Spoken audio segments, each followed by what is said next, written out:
who is a Bayern Munich fan, joining us right now. He must be ecstatic. He must be absolutely jumping round the gaff right now, thinking that this is signed, sealed, and that big-eared trophy is on its way back to Munich. What do you reckon, Tim? Yeah, pretty good evening, all things considered. I was just managed to calm down slightly. But yeah, I was confident going in, but 8-2 is something else. Tim, it's a mauling, isn't it? I mean, like you say, if you look at the sides, let's go back to, for instance, the quarterfinals. You look at some of the teams that were left in the competition. I think Bayern weren't really spoken about. I mean, is this what they've been like all season, or are they just improving because they've had a bit of a break and the players are a little bit fresher than what they were? They've had a great season, obviously, domestically, which they always do. They won the league. But, mate, I mean, you talk about breathtaking performances. From start to finish, that's exactly what we've just seen. Yeah, I think you've kind of hit the nail on the head there. They had a very good domestic season. It was like a bit of a blip in the first quarter or third, but typically Bayern do very well domestically. And I think because of that, people have a tendency to write them off. They say, okay, they've done well in Germany, in the same way that people look at PSG and say, okay, they've done well in France. Does it actually translate to, the continental competitions? I think the fact is obviously I am going to be biased, so I'll try and curb that as best I can. This is an incredibly strong football team. And I think I've seen a lot of my friends saying, yeah, but in the Premier League, obviously you get a slightly more competition in La Liga or in Italy, maybe less so in Italy. But when you are faced against a team like Barcelona, who have had their problems, of course, the fact that Bayern can show up and deliver on a big stage, not just in Germany, I think it's kind of a mentality that's always going to make them an underdog. And with players like Lewandowski, with Müller, with Kimmich, all of these players, they kind of thrive on that anger. So I think being underestimated has done them so many favours and puts them in a really great position going forward. This has been proven. Go on, Adam. Go on. I was just going to say, this has been brewing for a bit, isn't it? Because if you remember when they came to Arsenal, didn't they? And they gave them a bit of a showing that particular night. Gnabry, I think, was absolutely sensational on that particular evening. And I remember watching them then and thinking, they've got the makings of something real special. There's just a couple of little bits and bats that just need to fall into place. And obviously, Alphonso Davies has come on leaps and bounds. He is unbelievable as a left-back, that lad. Absolutely outstanding. And everybody knows what Lewandowski's got to offer.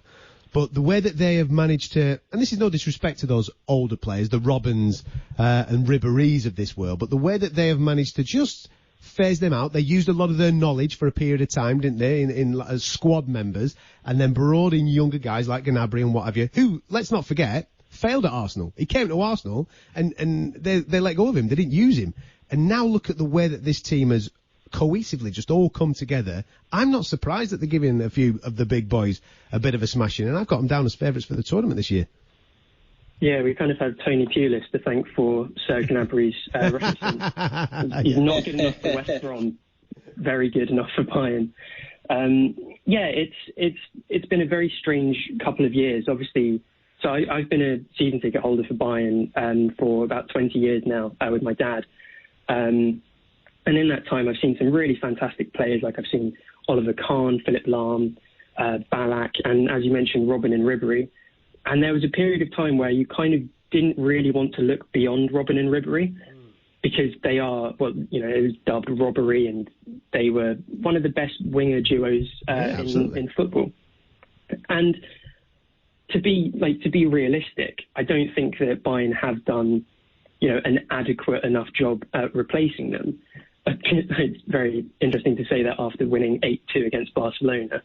But I think the step down from where, prime Robin was to where Gnabry could be, it's still significant. Obviously, we've brought in players like Leroy Sané for next season, and we've kind of tried to make up a bit of a difference with Coutinho on loan this year. But it is something that has kind of been brewing for quite a while. But I think beyond anything else, the difference between how Bayern have played today and what Barcelona have been like for most of this season, if not the past 2 or 3 seasons, that Barcelona are focused entirely on one person. And if Messi doesn't have a good game, which I don't think he did, he had a couple of moments really early on. There was a free kick, I think, that almost went in from Busquets. Outside of that, it's virtually anonymous. Yeah, but if you take that away, very little. Okay, Suarez had a moment, and yeah, they got goals, but Bayern play as a team, and you can really see that in the way that everybody is supporting everybody around you. I think the person you were speaking to earlier, they mentioned that when Davies goes forward, Goretzka knows his role to fill in at full-back. Alaba knows that everybody just kind of like shifts across to kind of allow that irrepressible attacking force to move forward. It's a team that has this fantastic synergy, and it's really great to see. See, Tim, I was just going to say to you there, Tim, as well. I mean, we talk domestically, obviously, because we watch the Premier League every single week, and we've seen what Liverpool have achieved over the last couple of seasons. You know, just missing out from Man City this season before, then going one step further and maybe even beyond that this season in how they won the Premier League and how dominant they've been. If we're talking European football, and I might be jumping the gun a little bit here, but if Bayern actually go all the way and pick up the European trophy, are we looking at dominance? Because you've just spent, I mean, the squad and the team and the way they played tonight was breathtaking. I've already said that before. But if they bring in Coutinho next season, if Sane hits it off and gets himself back to 100% fit, the squad of players that they've already got, you talk about weaknesses and how strong the squad is, and even players that are coming off the bench, they're going to be a dominant force for a lot of years to come. Yeah, I think, as you mentioned, Coutinho, I think our chairman, I always get the two confused, Karl-Heinz Rummenigge, he said that Coutinho won't stay, and because we spent so much money on Leroy Sané, I think it's like 50 million, I think. He's also said that there won't be any transfers of that magnitude, but he hasn't ruled out transfers in general. So it shows that there is clearly a desire to, I guess, like not really settle for what we already have, because there's also all of these rumours that really key players like Thiago, who I think did fantastically today against his old club, and he did just as well last week against Chelsea. There are rumours that he's probably going to leave for Liverpool, the team that you mentioned. As well as that, we've got guys like Alaba, who are, he's about to go into the last year of his contract. So there is every possibility that Bayern could quite easily lose these players. But we have some really interesting players coming through our youth setup. Like that whole scheme has undergone like this huge renovation recently. But in terms of like first team players, Lewandowski is playing the best that he's played in a very long time. Thomas Müller seems to be playing with an anger to show that the Germany coach, Jogi Löw, doesn't know what he's doing. He's just continued to get better and better. Like he broke the Bundesliga record for most assists this season. Even somebody like Jerome Boateng, who at the end of last season was told fairly point blank, maybe it's a good idea for you to look for another club. He worked hard, he was training, he was putting in extra work, and he's our starting centre-back.